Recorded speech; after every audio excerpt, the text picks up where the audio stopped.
L'art de respiration, au contrôle de respiration, souvent c'est nommé comme ça, pranayama. Les deux parties des mots pranayama. Prana, l'énergie vitale, et yama, contrôle, ou simplement gérer.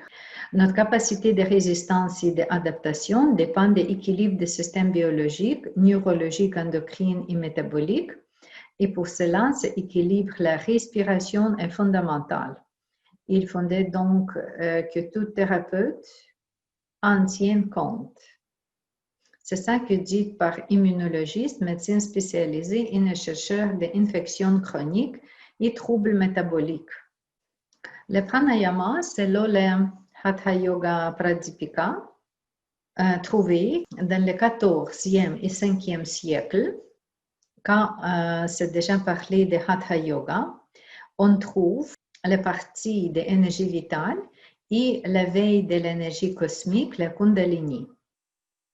Ce texte d'inspiration tantrique qui est aussi basé sur le principe que toute énergie est vécue pour attention le divin, parle que éliminer les blocages qui empêchent la libre circulation de l'énergie, amplifier cette énergie vitale et diriger cette énergie vitale pour dissoudre l'ego, c'est ça qu'on peut trouver comme les rôles ou les fonctions pour le pranayama. Dans le chapitre 2, traduit des pranayama, on trouve certaines différences et contradictions aussi qu'on va regarder pour les diverses techniques de pranayama. Le pranayama, c'est toujours la partie pour nous de yoga, parce que vous trouvez que dans 8 membres des yoga, nous avons la partie de pranayama. Ou les travail pranique. Le mot pranique, ça vient des mots pranayama. Pourquoi on pratique le pranayama? On dit que la respiration libère de l'anxiété et de la nervosité. Respiration bien gérée. La respiration bien gérée rétablit et renforce le système nerveux.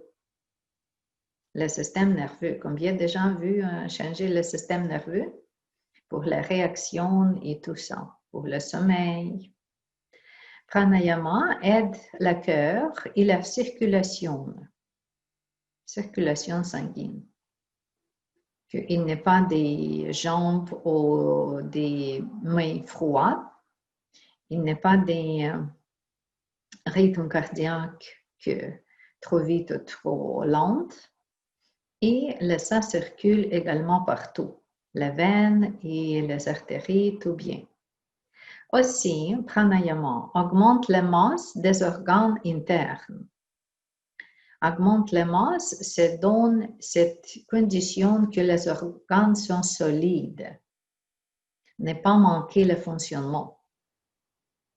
Aussi, diminuer les toxines et les dépôts dans les poumons, mucus, et dans les vaisseaux sanguins, permettent l'expansion de la capacité des poumons. C'est ça, quelques bienfaits des respirations, mais ici vous trouvez qu'on commence avec le système nerveux et on termine avec le corps physique. Ce n'est pas encore marqué ici pour les spiritualités et tout ça, mais nous avons plusieurs des effets. Quels conseils nous avons pour le pranayama? N'importe quel moment qu'on pratique le pranayama, idéalement pas tout de suite après manger, mais avant manger c'est correct. Avant dormir, après dormir, c'est toujours correct. La position confortable pour garder sa tête confortablement, ce corps confortablement. Il y a quelque chose que aussi important, comme ne pas contracter les organes, pas trop travailler sur les muscles des abdomens quand il y a les chirurgies ou l'autre condition spéciale. Avec les problèmes de santé, spécifiquement s'il y a les maladies cardiaques, respiration pénible, hernie ou tout autre problème, on ne fait pas la respiration rapide, profonde, intense. Mais plutôt, on va faire la respiration normale, le rythme normal. Quand on apprend chaque type de pranayama, je vais aller en plus de détails. C'est sûr qu'on a besoin de bon l'air autour de nous, avec la fenêtre ouverte ou avec ventilation. L'autre chose, on toujours respire par les narines, n'est-ce pas? C'est pour ça débloquer le nez ou, très bonne idée, faire le pranayama après nettoyage avec Natipot. Prana pour utiliser l'énergie vitale et yama contrôler ou gérer. Comment gérer cette énergie vitale par notre respiration? La première règle en yoga, on jamais respire par la bouche. Jamais. Quand vous arrivez à donner les cours ou pratiquer les cours de yoga, aucune respiration par la bouche. Des fois, les gens me demandent, non, j'ai respiré comme ça toujours dans ma vie, que avec la bouche. OK, changez votre attitude. Parce que la respiration par la bouche, premièrement, si les enfants respirent que par la bouche ou souvent par la bouche, ça peut créer le problème mental. Deuxième chose, avec la bouche, l'air n'est pas filtré, il n'est pas réchauffé comme par les narines.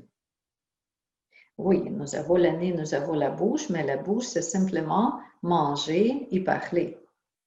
Le nez, que pour respirer. C'est ça. Quelques pranayamas spéciaux dans le yoga, quand on fait la respiration avec sa bouche ouverte, mais ça, c'est déjà le type particulier de pranayama, le type particulier. Quand on apprend ça, vous comprenez que c'est ça que je fais avec la bouche. Mais le reste des pratiques de yoga est tout le temps la respiration que par le nez. Monsieur Pilates, quand il créait son Pilates, il changeait le principe de yoga.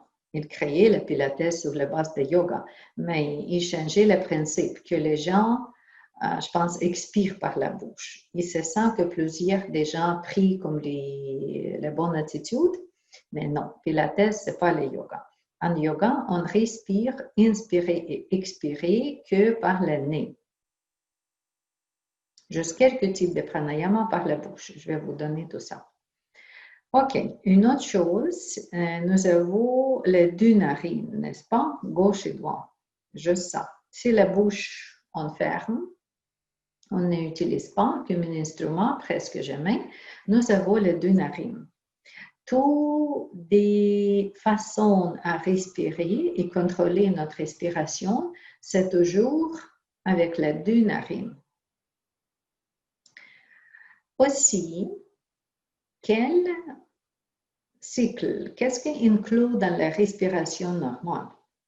Si maintenant, je vais vous demander d'observer votre respiration, comme on fait hier pendant notre retraite de yoga à la nature, simplement, je donne quelques secondes, minutes et je vous demande d'observer votre respiration.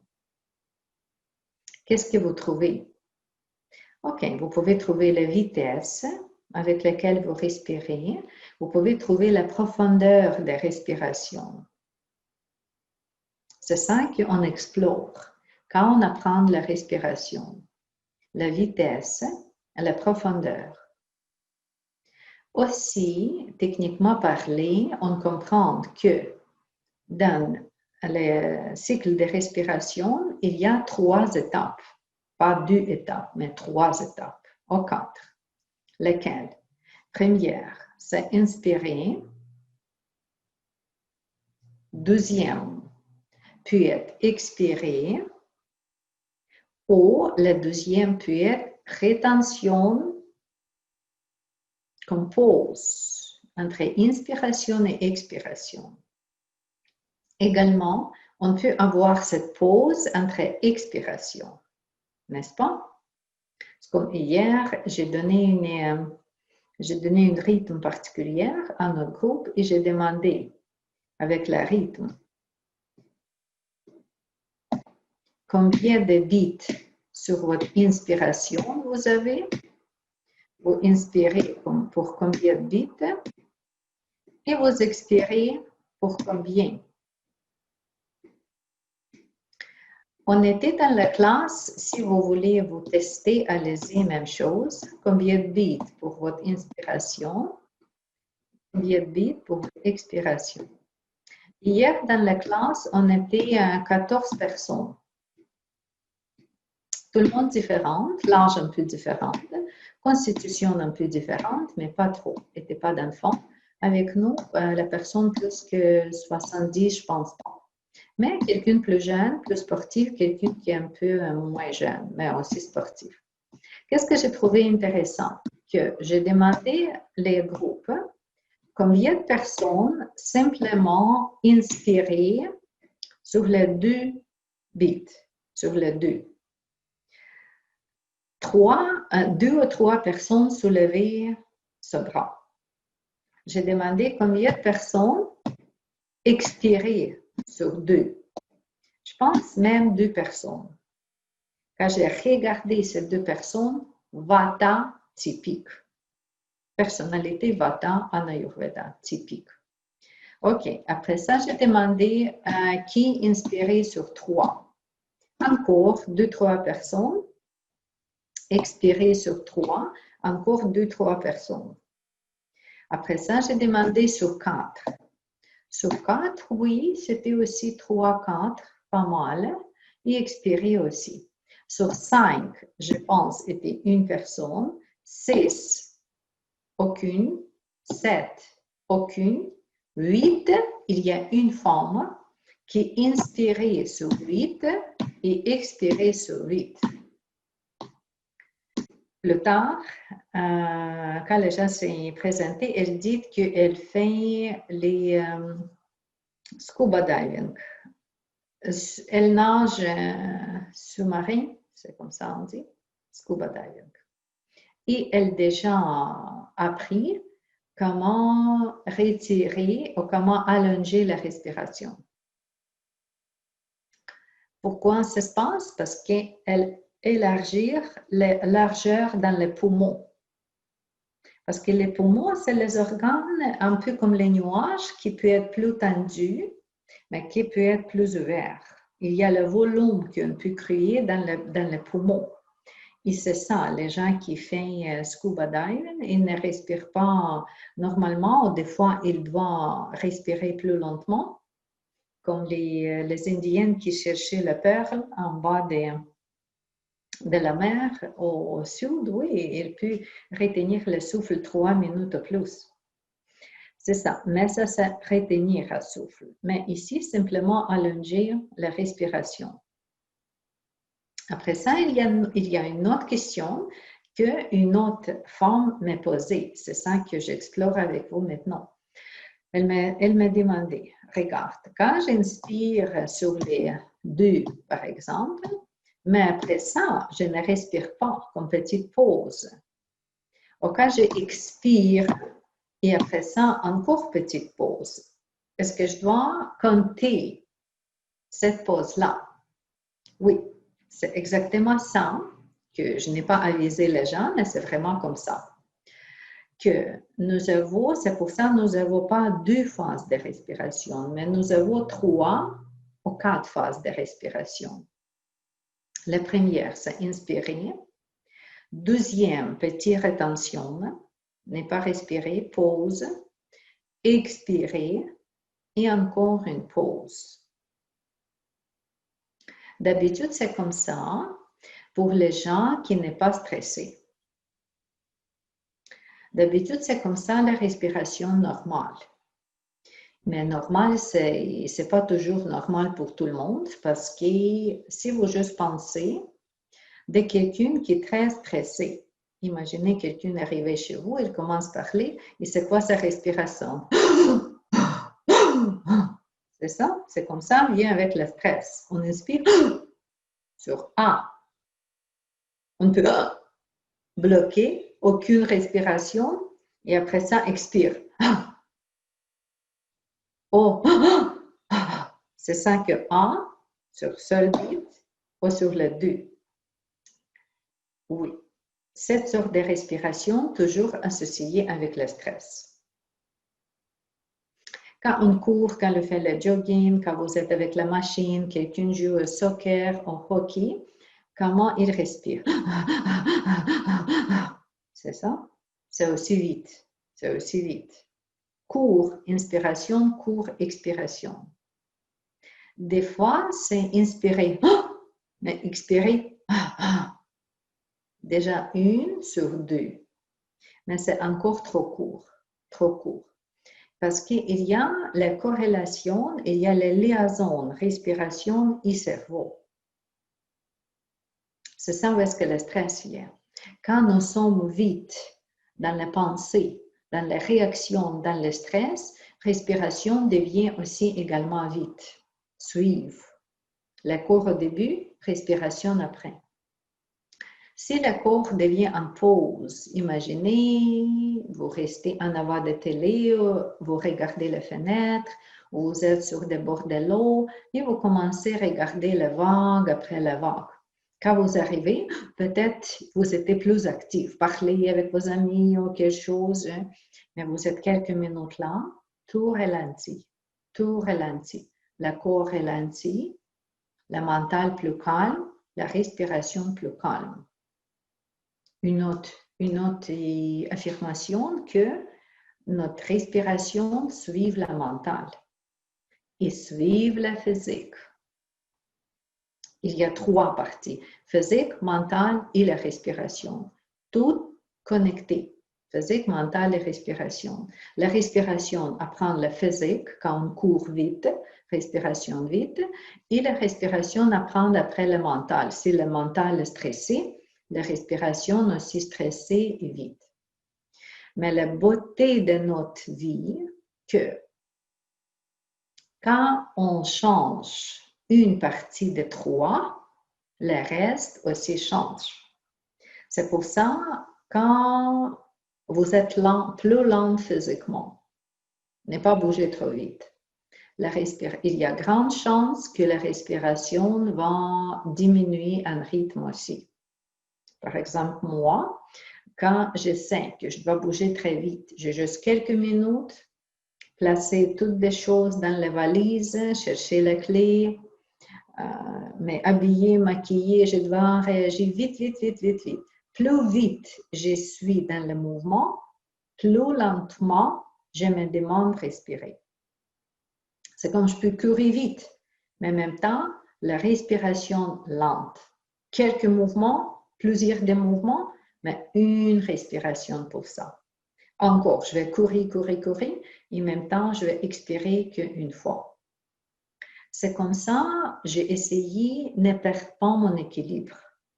Ne pas tomber dans cette vie chaotique que finalement les gens disent que je suis anxieuse, j'ai la panique, attaque de panique, je ne peux pas respirer.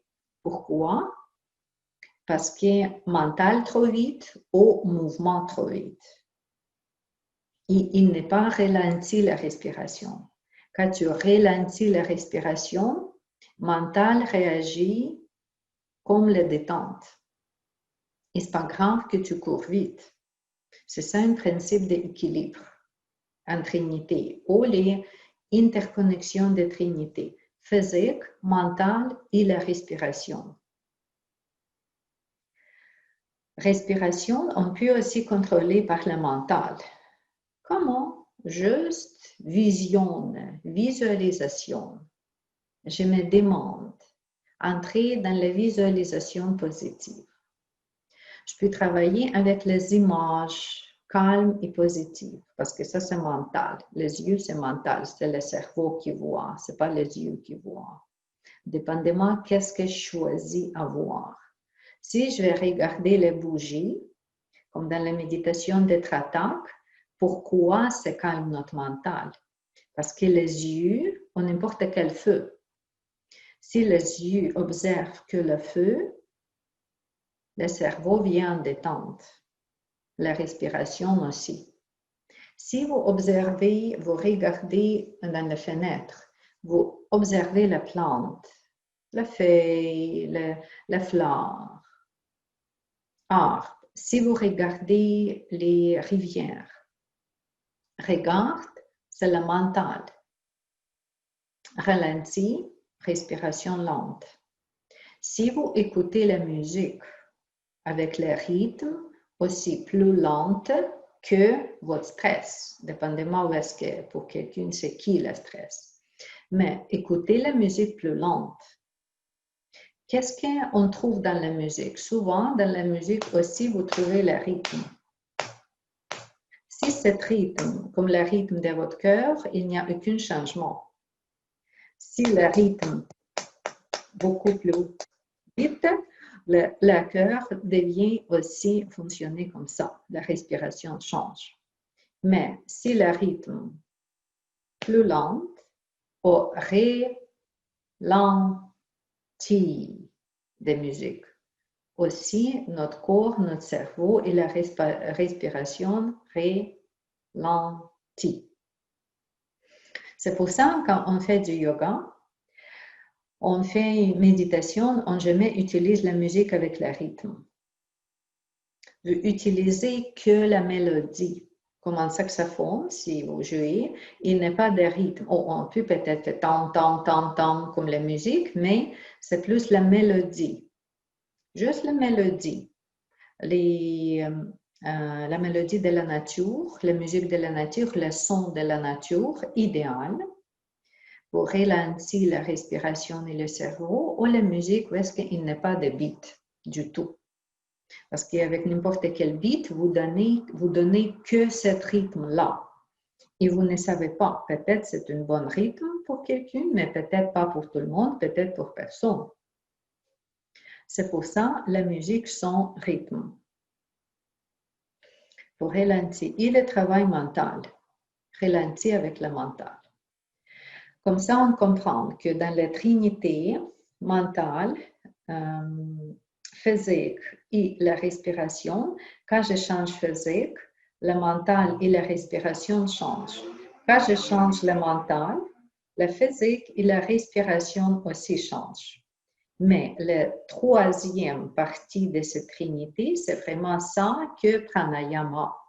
C'est vraiment que travailler juste avec la respiration. Commencer par la respiration. Pas commencer par la physique, pas commencer par le mental, mais commencer par la respiration. C'est ça qu'on va faire maintenant. Vous comprenez pourquoi on veut ralentir la respiration. Si vous pensez à Ayurveda encore, Ayurveda nous dit que pour 3 doshas, le rythme cardiaque est différent.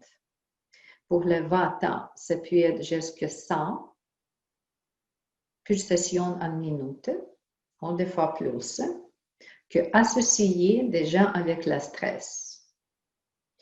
Pour Pitta, d'habitude, c'est entre 80 et 100 pulsations de rythme. Et pour Kapha, c'est moins que 80, 60 à 80. La durée de la vie est plus longue pour quel dosha? Pour Kapha. Kapha, c'est ça. La stabilité physique, la stabilité mentale, force et tout, résistance au stress. Quel dosha est meilleur dans ça? Kapha. Pitta, déjà plus flexible, moins stable. Et Vata, pas flexible et pas stable avec le stress. Ici, vous déjà notez la relation stabilité, endurance et respiration, juste avec le dosha. Ça, c'est une autre signification que pour la longue vie, idéalement, notre respiration n'est pas très courte. Aussi, on dit, si vous regardez de la nature, regardez la vie, la respiration des moustiques, regardez la vie des abeilles. On dit que les abeilles respire vite, vite, vite, vite, vite, vite, comme incroyablement vite. La durée de la vie, quoi? 1 jour, 2 journées, si je ne suis pas trop trompée. Les chiens. Si vous avez le chien avec la bouche ouverte, d'habitude, n'est-ce pas? La respiration est vite. La durée de la vie des chiens, quoi? Peut-être 10 ans, 15 ans, 20 ans? Point. Si vous regardez pour les animaux qui est longtemps ici, vivante, sa respiration est un peu plus lente, plus lente, plus lente. Aussi, c'est comme ça, avec la nature, on voit également que pour la vie plus longue, on respire plus lentement. Le texte védique, le secret des yogis, nous donne aussi une phrase, une signification comme ça, que avec notre naissance, chacune de nous, quand nous sommes nés, nous avons le potentiel particulier pour la durée de notre vie. Il y a l'autre component dans ça, mais une des composants que donne indication pour la durée de la vie, c'est le nombre de respirations particulières. C'est comme ça que nous sommes nés avec le compte bancaire des respirations dans notre portefeuille. Quand il n'y a plus de respiration, il n'y a rien sur le compte, la vie termine. C'est juste comme ça. Ça, c'est Veda. Ça, c'est un texte classique qui dit ça. Même idée que si tu veux aller plus lentement dans la respiration, tu as plus de temps, tu as plus de respiration encore jusqu'à ta vie termine. Même exemple que je vais vous donner de la nature, de tout ça, des niveaux de stress et des textes védiques, nous donne une idée comme telle que respirer avec bon rythme, plus lente que plus vite, c'est évident pour notre santé, pour éliminer le stress, pour avoir les physiques et aussi d'être équilibré mentalement. C'est pour ça qu'on fait les contrôles de respiration ou quand on apprend l'art de respiration. Comment utiliser notre respiration pour notre longévité et notre santé parfaite. Le component qu'on utilise ici, on utilise la vitesse, c'est ça que je parlais, et le deuxième component, c'est la profondeur. Concernant la profondeur aussi, il y a plusieurs théories maintenant dans une médecine classique et alternative. Il y a quelques théories qui disent non, utilisez que votre respiration ici en haut, n'est pas aller plus bas, c'est juste ici la respiration. Les gens disent qu'il y a aussi des confirmations, évidences médicales avec ça, mais je suis toujours avec le yoga. Le yoga toujours nous donne une idée que la respiration doit être profonde. Qu'est-ce que ça veut dire profonde? On va faire cette étude maintenant. Libérez vos mains et placez vos mains sur votre ventre. Les deux mains placées sur votre ventre, sur le nombril. Sur le ventre. Commencez à respirer normalement et regardez, analysez quelle partie de votre corps vous utilisez pour la respiration. Peut-être vous pouvez noter que le poumon vient plus grand, plus petit. Peut-être vous notez que les épaules viennent en haut, en bas. Peut-être vous notez la sensation sur le dos, je ne sais pas. Peut-être sur le ventre, peut-être c'est l'autre partie de votre corps qu'on ressent quand on respire. On analyse. Parce que toujours commencer, il faut avec le point zéro. Où est-ce que je suis? Peut-être après le zéro, il faut aller à l'autre côté de tout, au-dessus de zéro. Après ça, encore retourner à zéro. D'accord. Avec cette expérience, je suis sûre qu'il y a quelques, parce que c'est ça que j'ai vu avec mes élèves de yoga. Quand vous donnez même test aux élèves de yoga, vous pouvez aussi placer les élèves de yoga plates sur le tapis Et demandez en même temps, placer la main sur son ventre.